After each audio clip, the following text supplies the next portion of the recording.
Olá, família do canal. Antes de começarmos, se esta história tocar seu coração, deixe um like e me diga nos comentários de qual país você está assistindo. Se você gosta do nosso conteúdo, é muito importante que você se inscreva no canal, para nos ajudar a cada vez mais alcançar pessoas que precisam ouvir testemunhos de pessoas que enfrentaram a maior dificuldade de suas vidas com Jesus Cristo no coração. O que vou contar hoje mudou minha vida para sempre, e preciso compartilhar porque sei que muitos de vocês passaram por algo parecido. Meu nome é Júlio Souza, tenho 48 anos, e até pouco tempo atrás, eu era o padre da paróquia São Judas Tadeu, um lugar que eu amava com toda a minha alma. Na história de hoje você vai descobrir como eu, um sacerdote dedicado, fui publicamente humilhado e acusado de roubar R$800 mil do fundo de caridade que eu mesmo ajudei a construir. Você vai ver como usei um segredo do meu passado, uma vida que deixei para trás para servir a Deus, para desmascarar o verdadeiro ladrão e trazer a verdade à tona da forma mais espetacular possível. Tudo aconteceu na nossa Assembleia Paroquial anual. O salão estava cheio, o clima era de celebração. Estávamos comemorando o sucesso das Obras Sociais São Judas Tadeu, nosso projeto de caridade que alimentava e amparava dezenas de famílias necessitadas da nossa cidade. Eu estava no púlpito, com o coração cheio de gratidão, falando sobre o poder da comunidade e da fé. Mal sabia eu que aquele seria o último momento de paz que eu teria por muito tempo. No meio do meu discurso, o diácono Marcos Carvalho se levantou. Ele era o presidente do comitê financeiro, um homem carismático, influente, que todos viam como um pilar da nossa igreja. Com uma expressão sombria, ele me interrompeu. O silêncio tomou conta do lugar. Ele caminhou até o microfone segurando uma pasta cheia de papéis, e o que ele disse em seguida destruiu meu mundo em poucos segundos. Com uma voz firme, ele apresentou extratos bancários e livros caixa que, segundo ele, provavam que mais de R$800 mil haviam simplesmente desaparecido da conta da caridade. E então, ele olhou diretamente para mim, o único com poder de assinar pela conta, e me acusou na frente de toda a congregação. Suas palavras ainda ecoam na minha cabeça. Depositamos nossa fé em um pastor, mas parece que um lobo estava cuidando do rebanho. Eu fiquei paralisado. Fui pego de surpresa, completamente desprevenido. Tentei negar, gaguejei algumas palavras, mas a evidência que ele mostrava parecia esmagadora para todos ali. O bispo, que estava presente, não teve outra escolha. Para proteger a reputação da diocese, ele me suspendeu das minhas funções imediatamente, ali mesmo, na frente de todos os meus paroquianos. A humilhação foi a coisa mais dolorosa que já senti. Ouça minha história até o fim e me diga, o que você teria feito no meu lugar? Minha vida antes daquele dia era simples e cheia de propósito. Eu acordava cedo, celebrava a missa, passava o dia visitando os doentes, organizando as doações e cuidando da parte espiritual e administrativa da paróquia. A casa paroquial era meu único lar, e a comunidade era minha única família. Eu não era um homem perfeito, tinha minhas falhas e minhas dúvidas como qualquer um, mas minha dedicação àquela igreja e àquelas pessoas era total e sincera. A queda foi imediata e brutal. No dia seguinte tive que arrumar minhas coisas e deixar a casa paroquial. Fui morar num quartinho alugado, longe de tudo que eu conhecia. Meu nome estava em todos os jornais locais. As pessoas que antes me cumprimentavam com um sorriso, agora atravessavam a rua para não passar perto de mim. No supermercado ouvi uma mulher me chamar de padre ladrão em voz alta. Cada olhar de desprezo era como uma facada. Eu me senti completamente abandonado não só pela minha comunidade mas por Deus. Passei noites em claro, questionando minha fé, me perguntando onde eu tinha errado para merecer aquilo. A dor da traição, vinda de Marcos, um homem que eu considerava um amigo, era insuportável. Mas o golpe final, o que transformou minha dor em uma determinação fria, foi saber o que ele estava fazendo com a nossa obra de caridade. Com a desculpa de uma reestruturação financeira por causa do rombo, Marcos começou a desmantelar as obras sociais São Judas Tadeu. O sopão foi cancelado, a distribuição de cestas básicas parou. As famílias que eu jurei proteger estavam sendo deixadas à própria sorte. Foi aí que eu entendi que aquilo não era só sobre mim. Era sobre uma injustiça profunda contra os mais pobres, uma traição à missão sagrada da nossa igreja. A tristeza deu lugar a uma raiva contida, uma sede de justiça. O que ninguém na paróquia São Judas Tadeu sabia, nem mesmo o bispo, era que eu guardava um segredo. Antes de entrar para o seminário, eu não era apenas Júlio Souza. Eu era Júlio Souza, um perito contador de uma das maiores e mais impiedosas firmas de auditoria da Avenida Faria Lima, em São Paulo. Eu era um especialista em rastrear dinheiro, em encontrar fraudes escondidas nos lugares mais complexos. Eu abandonei aquela vida porque estava enojado com a ganância, com um mundo corporativo onde os números importavam mais que as pessoas. Busquei no sacerdócio um propósito maior, uma vida de serviço, mas naquele momento, no fundo do poço, percebi que Deus não havia permitido que eu esquecesse aquelas habilidades. Elas eram a minha única arma. Marcos Carvalho, o diácono carismático, havia mexido com o homem errado. Minha fé, embora testada, se tornou minha bússola. Em meio à minha angústia, abri a Bíblia, e meus olhos caíram sobre uma passagem em particular, no livro de Lucas capítulo 8 versículo 17. Porque não há nada oculto que não venha a ser revelado, e nada escondido que não venha a ser conhecido e trazido à luz. Aquelas palavras se tornaram meu mantra, minha missão. Minha busca não seria por vingança, mas pela verdade. Eu iria purgar a corrupção da casa de Deus. Com a Bíblia ainda aberta sobre a mesa simples do meu novo quarto, a raiva deu lugar a uma clareza fria, cortante. A humilhação, a dor, o abandono, tudo isso se transformou em combustível. Eu não era mais o Padre Júlio, a vítima indefesa. Ali, naquele cubículo alugado com o cheiro de mofo e solidão, eu me tornei novamente o auditor. O caçador. Meu primeiro passo não foi rezar por um milagre, mas traçar um plano. A guerra não seria travada no púlpito com sermões, mas nas planilhas, nos extratos bancários e nas brechas que todo mentiroso deixa para trás. Minha primeira providência foi alugar uma pequena sala comercial no centro velho da cidade, um lugar anônimo, esquecido. Paguei 3 meses adiantado com o pouco que me restava. Troquei meu colarinho clerical por roupas comuns, que não usava há mais de uma década. A sensação era estranha, como vestir a pele de um fantasma. Ninguém ali me conhecia como padre. Eu era apenas o Sr. Souza, um consultor discreto. Essa invisibilidade era meu escudo e minha principal ferramenta. Eu precisava operar nas sombras, longe dos olhos curiosos da diocese e, principalmente, de Marcos. O desafio seguinte era o acesso à tecnologia. As ferramentas que eu usava na Faria Lima custavam milhares de reais em licenças. Reativei um antigo contato, um colega daquela época que hoje tinha sua própria empresa de segurança digital. A ligação foi difícil. Tive que engolir meu orgulho e explicar parte da situação, omitindo os detalhes da batina. Ele hesitou, mas a dívida de um favor antigo falou mais alto. Naquela noite, ele me enviou licenças de software de análise forense, as mesmas usadas para investigar fraudes em multinacionais. O jogo estava começando a virar. Com o arsenal digital em mãos, comecei a caçada. Eu não tinha acesso direto aos registros da paróquia, mas eu tinha algo melhor. A memória de cada fornecedor, cada projeto, cada doação significativa.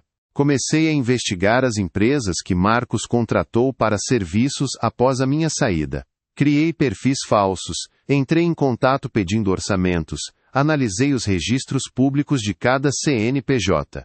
Aos poucos, um padrão começou a surgir. Eram empresas de fachada, registradas em nomes de laranjas, com endereços que levavam a salas vazias ou terrenos baldios.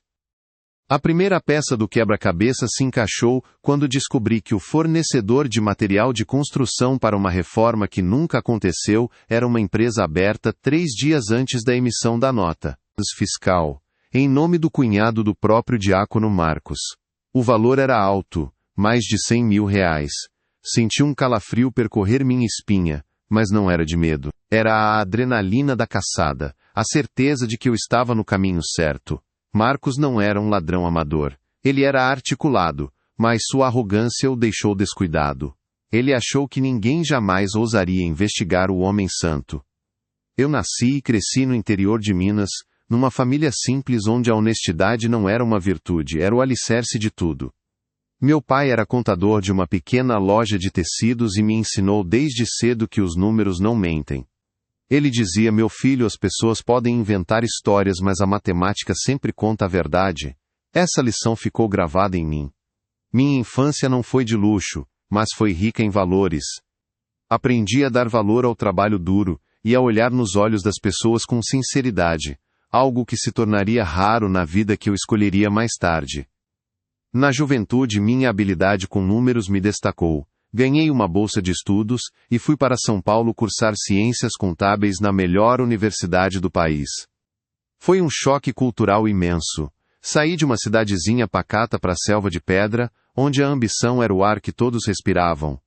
Eu era focado, determinado a vencer e dar uma vida melhor para os meus pais.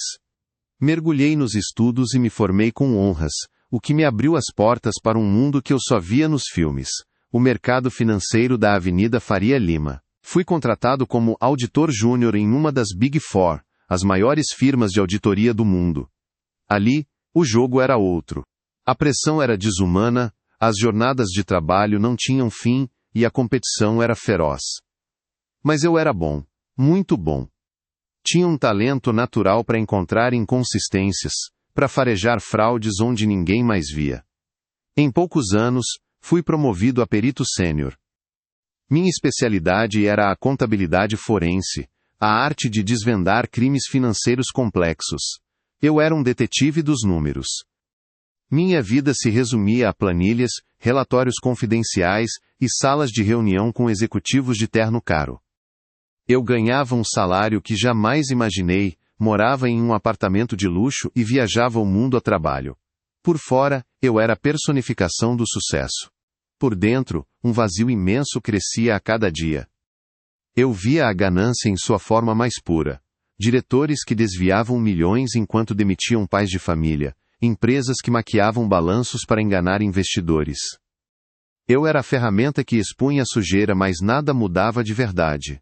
O ponto de virada foi um caso específico. Investiguei uma grande indústria alimentícia que estava usando ingredientes de baixíssima qualidade, alguns até nocivos, para cortar custos e inflar os lucros. Meu relatório foi devastador e provou a fraude. O resultado? A empresa pagou uma multa, que para eles era troco, e o CEO que ordenou tudo se aposentou com um bônus milionário. Ninguém foi preso. As pessoas que foram enganadas e consumiram aqueles produtos nunca souberam da verdade. Naquele dia, olhei para o meu reflexo no espelho e não gostei do homem que vi. Senti um nojo profundo daquele mundo. Meu trabalho, que antes me dava orgulho, agora parecia sujo, cúmplice de um sistema corrupto. Comecei a questionar o propósito de tudo aquilo. Para que servia toda a minha inteligência se ela só beneficiava os ricos e poderosos? Foi nessa época de crise existencial que comecei a frequentar uma pequena igreja perto do meu apartamento. Não por religiosidade, mas em busca de silêncio, de um lugar onde o dinheiro não era o Deus principal. Lá, conheci um padre idoso, Padre Anselmo, que me ouviu sem julgamentos. Contei a ele sobre meu vazio, sobre a falta de sentido na minha vida de sucesso. Ele não me ofereceu respostas fáceis. Apenas me convidou para ajudar no sopão que a paróquia oferecia aos moradores de rua. No começo, fui por curiosidade. Mas, ao servir aquelas pessoas, ao ouvir suas histórias, ao ver a dignidade, em meio a tanta dificuldade, algo dentro de mim começou a mudar. Pela primeira vez em anos, senti que meu tempo estava sendo usado para algo que realmente importava. Continuei meu trabalho na firma de auditoria durante o dia e à noite me dedicava ao voluntariado. Aos poucos a vida dupla se tornou insustentável. A Faria Lima me parecia cada vez mais cinza, enquanto a paróquia era cheia de cores de humanidade. A decisão amadureceu lentamente. Abandonei a carreira, o salário, o status. Muitos me chamaram de louco. Meus pais a princípio não entenderam, mas me apoiaram. Entrei para o seminário. Queria dedicar minha vida a servir pessoas, não corporações. O sacerdócio me preencheu de uma forma que o dinheiro nunca conseguiu. Encontrei meu propósito. Quando fui designado para a paróquia São Judas Tadeu, encontrei meu lar. A comunidade me acolheu, e juntos transformamos as obras sociais em um projeto de referência na cidade. Cuidávamos dos esquecidos pela sociedade. Cada cesta básica entregue, cada prato de sopa servido, era uma vitória contra a indiferença que eu tanto conheci no meu passado. Era uma vida simples, mas plena de significado. Eu amava aquela comunidade, cada rosto na missa de domingo era parte da minha família. Eu batizei seus filhos, celebrei seus casamentos e chorei em seus funerais. Construí uma relação de confiança e afeto que era a coisa mais preciosa que eu tinha. Eu era feliz. Marcos Carvalho, o diácono, era parte disso tudo. Ele era o braço direito, o amigo, o conselheiro. Eu confiava nele. Entreguei a ele a gestão financeira, com a mesma fé que um pai entrega as chaves de casa a um filho. Jamais imaginei que a minha maior bênção, a comunidade que eu tanto amava, seria o palco da minha maior humilhação.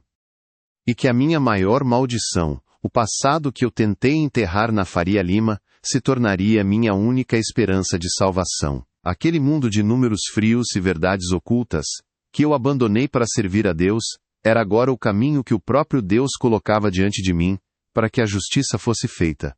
A ironia era quase divina. Para defender a casa de Deus, eu precisaria me tornar o diabo que eu um dia fui.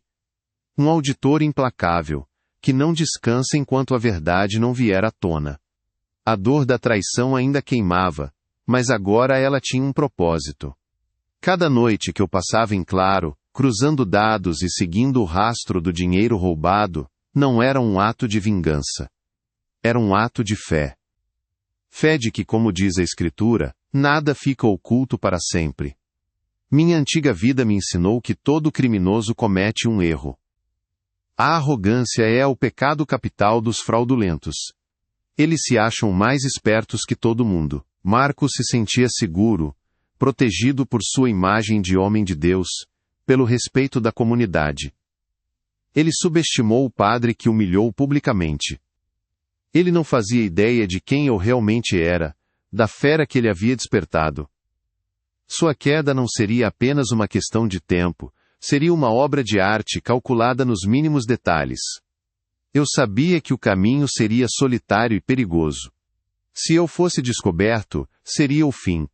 Não haveria segunda chance. Mas quando eu pensava naquelas famílias que ficaram sem o amparo da nossa obra de caridade, quando eu lembrava do olhar de desprezo das pessoas que um dia me amaram, minha determinação se renovava. Eu não estava fazendo isso por mim, eu estava fazendo isso por eles, pela verdade e para limpar o nome da minha igreja, que estava sendo manchado pela ganância de um homem. É muito importante que você se inscreva no canal e deixe um like no vídeo, para que o YouTube recomende essa incrível história para mais pessoas. Assim você nos ajuda a espalhar o Evangelho através de histórias reais de testemunhos. Então, por favor, nos ajude nessa causa tão nobre. A porta da casa paroquial se fechou atrás de mim com um baque surdo, um som que selou o fim da minha vida como eu a conhecia. Carregava uma única mala com roupas e alguns livros. Tudo o que eu havia construído em mais de uma década de serviço estava agora trancado do outro lado daquela porta. O silêncio do pátio da igreja, antes um lugar de paz, era agora ensurdecedor, acusador. Cada janela parecia ter um par de olhos me julgando enquanto eu caminhava em direção ao portão, rumo a um futuro que eu não fazia ideia de como seria. Aluguei um quartinho nos fundos de uma pensão na parte mais esquecida da cidade. O cheiro de mofo e solidão impregnava as paredes. A única janela dava para um muro cinza. Naquela primeira noite, sentado na beirada da cama que rangia, a realidade me atingiu com a força de um soco. Eu não tinha mais um lar, não tinha mais uma paróquia, não tinha mais um nome, eu era apenas Júlio Souza, o padre ladrão. Aquele título, sussurrado nos corredores da igreja, agora gritava dentro da minha cabeça. Financeiramente, eu estava arruinado. Meu voto de pobreza era real. O pouco que eu tinha eram economias pessoais de antes do seminário, que eu guardava para uma emergência. Nunca imaginei que a emergência seria ser expulso da minha própria casa. Tive que contar cada centavo para o aluguel e a comida. A transição de uma vida onde eu administrava centenas de milhares de reais para a caridade para uma onde eu me preocupava em poder comprar o pão do dia seguinte foi humilhante e surreal. O jornal local não perdeu tempo. Na manhã seguinte, minha foto estava na primeira página, ao lado de uma manchete sensacionalista. Escândalo na São Judas. Padre acusado de desviar 800 mil reais. As pessoas liam aquilo nos cafés, nas padarias. Eu me tornei o assunto da cidade. Minha reputação que eu zelei com tanto cuidado, foi incinerada em praça pública. Não havia presunção de inocência, apenas o julgamento rápido e cruel da opinião pública. A primeira vez que saí para ir ao supermercado foi uma tortura. Uma senhora que eu reconheci da missa das 7, parou seu carrinho no meio do corredor, apontou para mim e disse em voz alta para a amiga: "Olha lá, é ele. O padre ladrão. Que vergonha, usando o nome de Deus para roubar dos pobres." O corredor inteiro se virou para me olhar. Senti meu rosto queimar.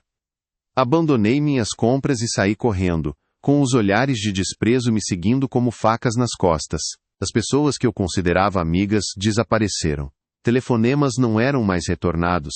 Mensagens ficavam sem resposta. Se eu cruzasse com algum paroquiano na rua, eles desviavam o olhar, atravessavam para o outro lado, fingiam não me vereador.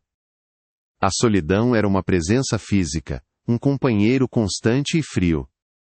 Eu, que vivi cercado pela comunidade, que conhecia cada família pelo nome, agora era um leproso social, um pária que todos evitavam. Dona Elvira, uma viúva a quem eu visitava toda semana para levar a comunhão, e um pouco de conversa, foi a que mais me doeu. Bati em sua porta, esperando encontrar ao menos um rosto amigo.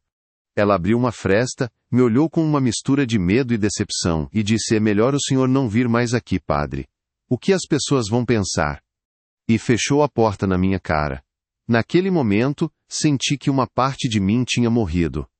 A diocese me enviou uma carta fria e burocrática, informando que a investigação interna seguiria seu curso, e que eu estava proibido de celebrar qualquer sacramento, ou me apresentar como sacerdote até segunda ordem. Não houve uma palavra de conforto, nenhum questionamento sobre o meu lado da história. Era apenas um procedimento para conter os danos, para proteger a instituição. Eu era uma peça descartável no grande tabuleiro da igreja. Enquanto me afundava, via Marcos Carvalho prosperar. Ele se tornou o herói da paróquia.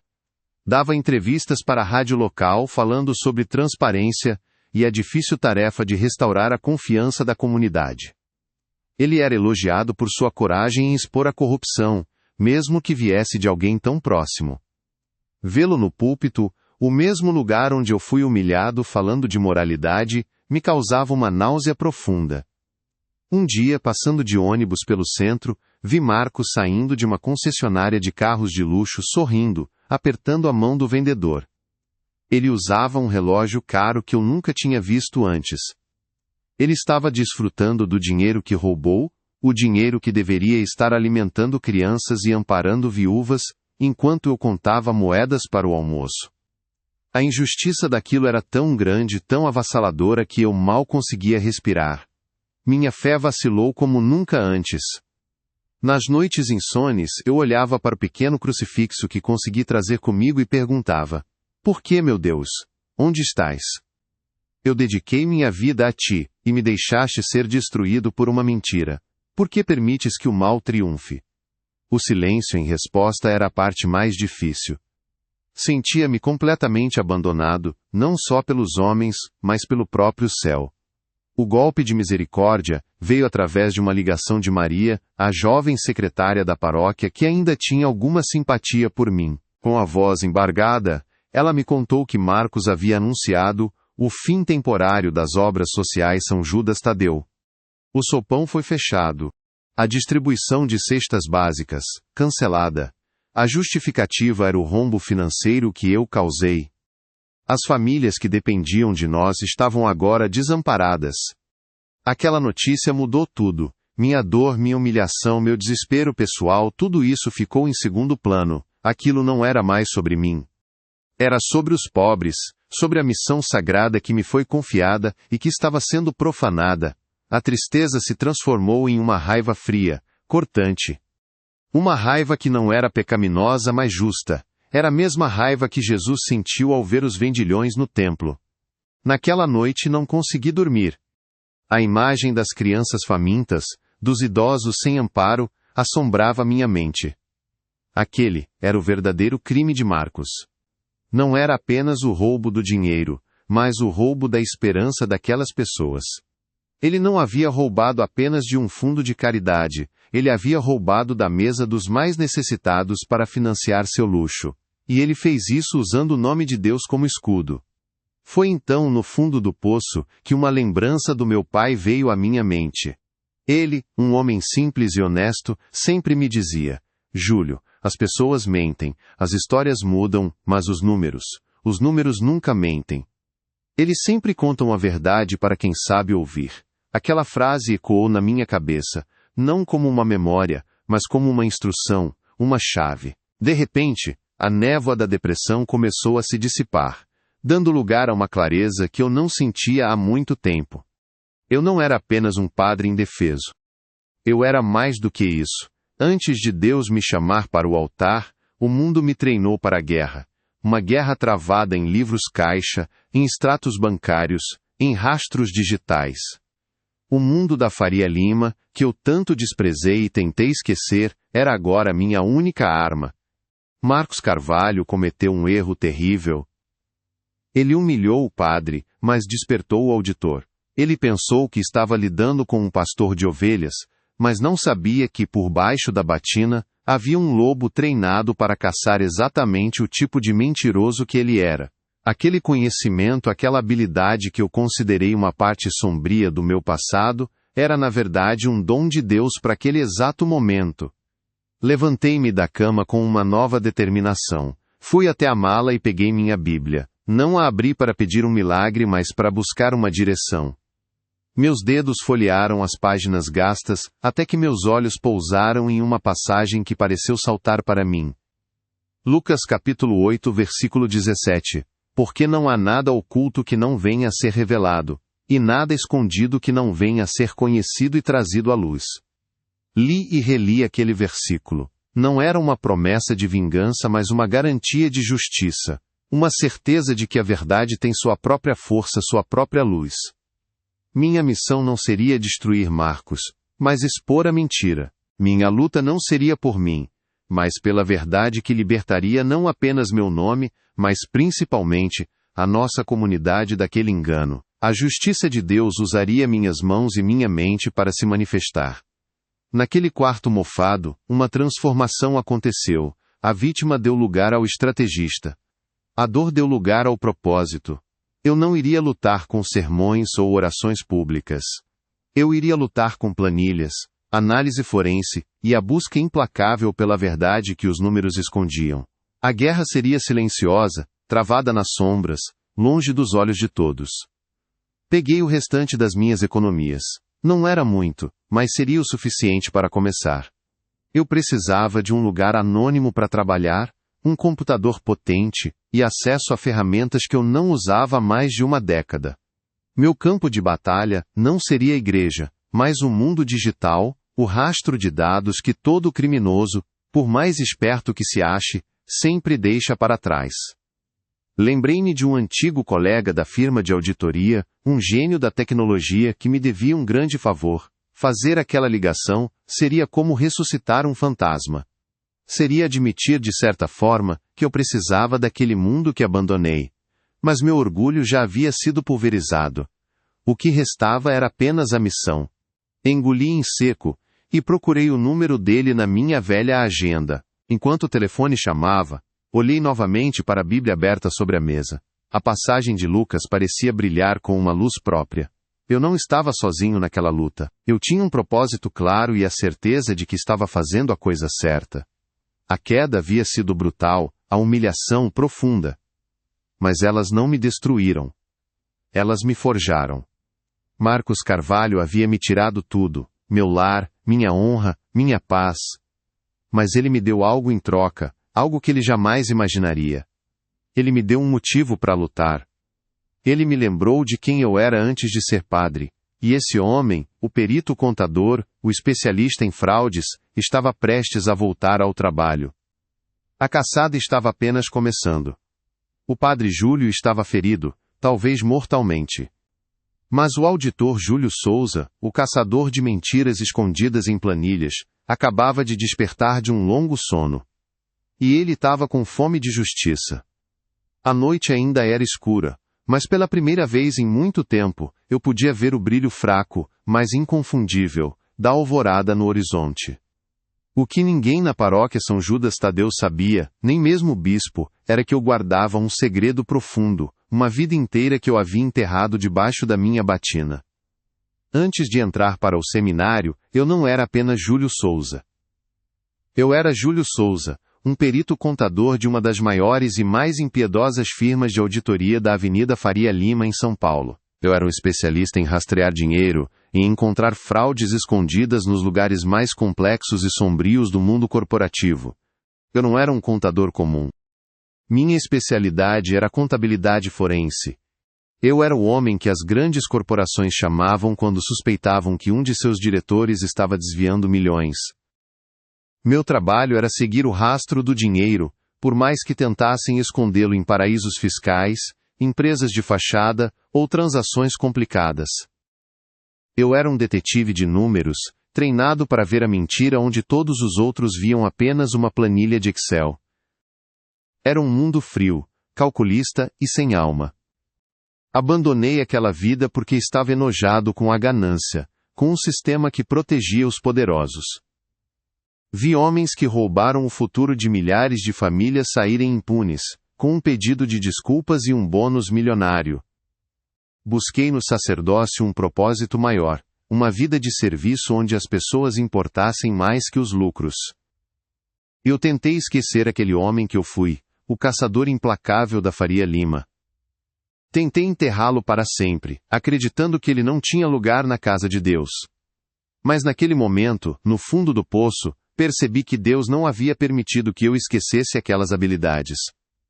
Elas não eram uma maldição do meu passado, mas uma ferramenta que ele havia guardado para este exato momento. Marcos Carvalho, em sua arrogância, cometeu um erro fatal. Ele humilhou o padre, mas não fazia a menor ideia do especialista em fraudes que ele havia despertado. Ele via um homem de fé, simples e bondoso. Ele não conseguia enxergar o lobo treinado para caçar exatamente o tipo de mentiroso que ele era. A subestimação dele foi o meu maior trunfo. Ele se sentia seguro, protegido por sua reputação e pela minha aparente fragilidade. Jamais imaginou que o padre que ele destruiu em público tinha o conhecimento técnico para desvendar sua teia de mentiras. Ele achou que a batalha seria travada no campo da fé e da opinião pública, um campo que ele dominava com seu carisma. Mal sabia ele que a verdadeira guerra seria silenciosa, travada nos servidores de bancos e nos registros da junta comercial. Minha fé, embora testada, se tornou minha bússola. Em meio à minha angústia, abri a Bíblia e meus olhos caíram sobre uma passagem em particular, no livro de Lucas capítulo 8, versículo 17. Porque não há nada oculto que não venha a ser revelado, e nada escondido que não venha a ser conhecido e trazido à luz. Aquelas palavras se tornaram meu mantra, minha missão. Minha busca não seria por vingança, mas pela verdade.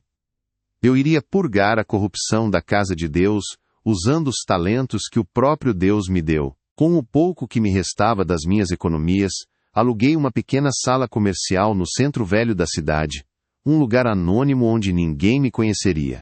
Troquei meu colarinho clerical por roupas comuns. A sensação era estranha, como vestir a pele de um fantasma. Essa invisibilidade era meu escudo. Ali, eu não era o padre caído em desgraça, mas apenas o Sr. Souza, um consultor discreto.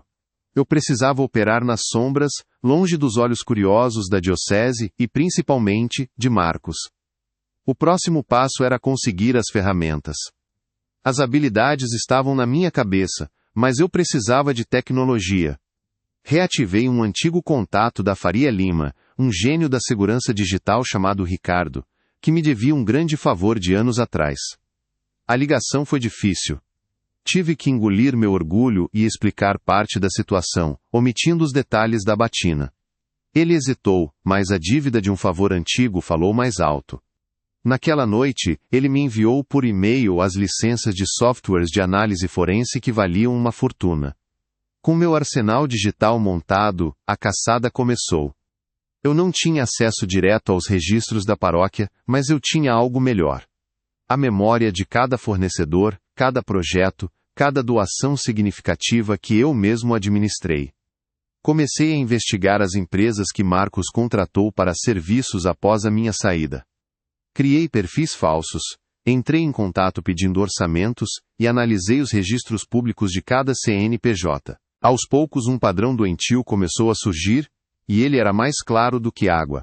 Marcos não era um ladrão amador, ele era articulado, mas sua arrogância o deixou descuidado. Ele usava empresas de fachada, registradas em nomes de laranjas, para emitir notas fiscais por serviços que nunca foram prestados. O dinheiro saía da conta da caridade, pagava por uma reforma fantasma ou por consultoria inexistente, e depois voltava para suas mãos através dessas empresas.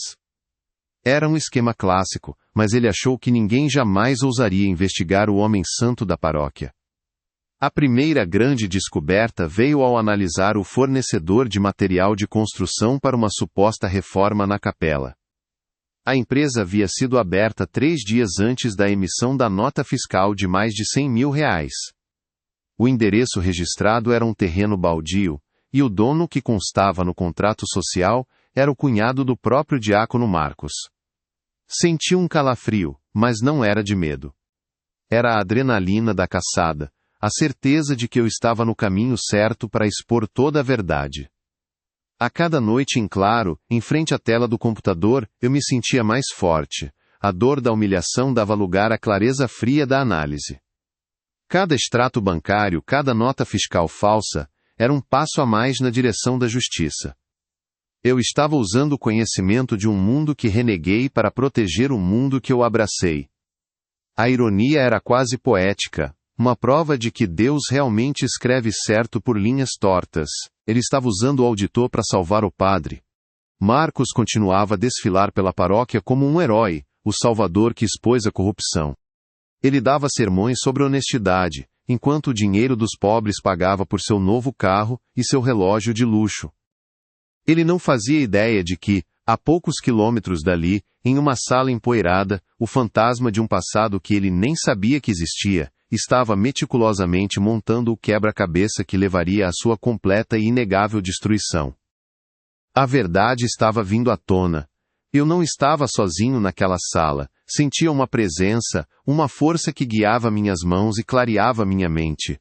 Era a certeza de que eu não estava agindo por ódio, mas por um senso maior de justiça. Cada peça que se encaixava no meu painel de investigação era uma resposta às minhas orações. Deus não me abandonou no poço. Ele me entregou uma pá e me mostrou onde cavar para encontrar a luz que estava enterrada. O plano de Marcos era elaborado, mas todo castelo de cartas tem um ponto fraco, e eu, com minha experiência, sabia exatamente onde procurar. Ele subestimou a inteligência de um homem que ele julgava ser apenas espiritual. Ele esqueceu que antes de cuidar de almas, eu fui treinado para dissecar balanços financeiros. E a autópsia das finanças da paróquia São Judas Tadeu estava revelando um câncer de ganância que precisava ser extirpado pela raiz. Antes de revelar como ocorreu a vingança, é muito importante que você se inscreva no canal e deixe um like no vídeo, para que o YouTube recomende essa incrível história para mais pessoas. Assim você nos ajuda a espalhar o Evangelho através de histórias reais de testemunhos. Então, por favor, nos ajude nessa causa tão nobre. A noite da gala anual de doadores da diocese chegou, e com ela o palco perfeito para a verdade. Da minha sala empoeirada, eu assistia à transmissão ao vivo em um notebook antigo. Via os homens mais ricos e influentes da cidade, o bispo todos em seus trajes de gala, celebrando. E no centro de tudo, estava Marcos Carvalho, o anfitrião, o herói, o homem que iria discursar sobre integridade. Ele não sabia, Mas aquele não seria o seu palco de glória. Seria o seu cadafalso, e eu havia construído cada degrau dele com as provas que ele mesmo deixou para trás. O elo final do meu plano não era um software, mas uma alma boa. Maria, a jovem secretária da paróquia, a quem eu procurei dias antes. Mostrei a ela as provas irrefutáveis da fraude, do dinheiro roubado que deveria alimentar os pobres. Seus olhos se encheram de lágrimas de raiva e decepção. Ela, que também amava nossa comunidade, não hesitou. Naquela tarde, usando o pretexto de ajustar a apresentação de slides, ela trocou o arquivo original de Marcos por um que eu preparei, um cavalo de Troia digital que aguardava silenciosamente o seu momento. Pela tela do meu notebook vi Marcos subir ao palco sob uma salva de palmas.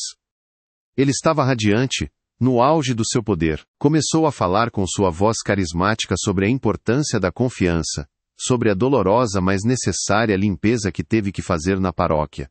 Cada palavra era uma faca no meu peito, mas eu me mantive firme. Meu coração batia forte, não de medo, mas de uma expectativa fria e calculada. Ele estava tecendo a própria corda, e eu estava prestes a puxar o alçapão. Ele clicou no controle remoto para o seu último slide, que deveria ser uma mensagem de agradecimento. Em vez disso, o que surgiu nos telões gigantes atrás dele foi um fluxograma. Um mapa detalhado que mostrava R$800 mil saindo da conta das obras sociais São Judas Tadeu, e passando por uma teia de empresas de fachada até chegar a uma conta pessoal em seu nome. O salão, antes barulhento, ficou em silêncio absoluto. Marcos olhou para trás, e seu sorriso confiante se desfez, substituído por uma máscara de puro pânico. O que se seguiu foi uma avalanche de verdade, uma apresentação de slides que avançava sozinha, a cada 10 segundos. Cópias das notas fiscais falsas com sua assinatura em destaque. Fotos dele em seu carro de luxo e em viagens caras, lado a lado com imagens das portas fechadas do nosso sopão. E por fim, o mapa do empreendimento imobiliário fraudulento, com a frase em letras garrafais, financiado pelos pobres de São Judas. Os suspiros no salão se transformaram em um murmúrio de indignação e choque. A imagem final congelou nos telões, visível para todos.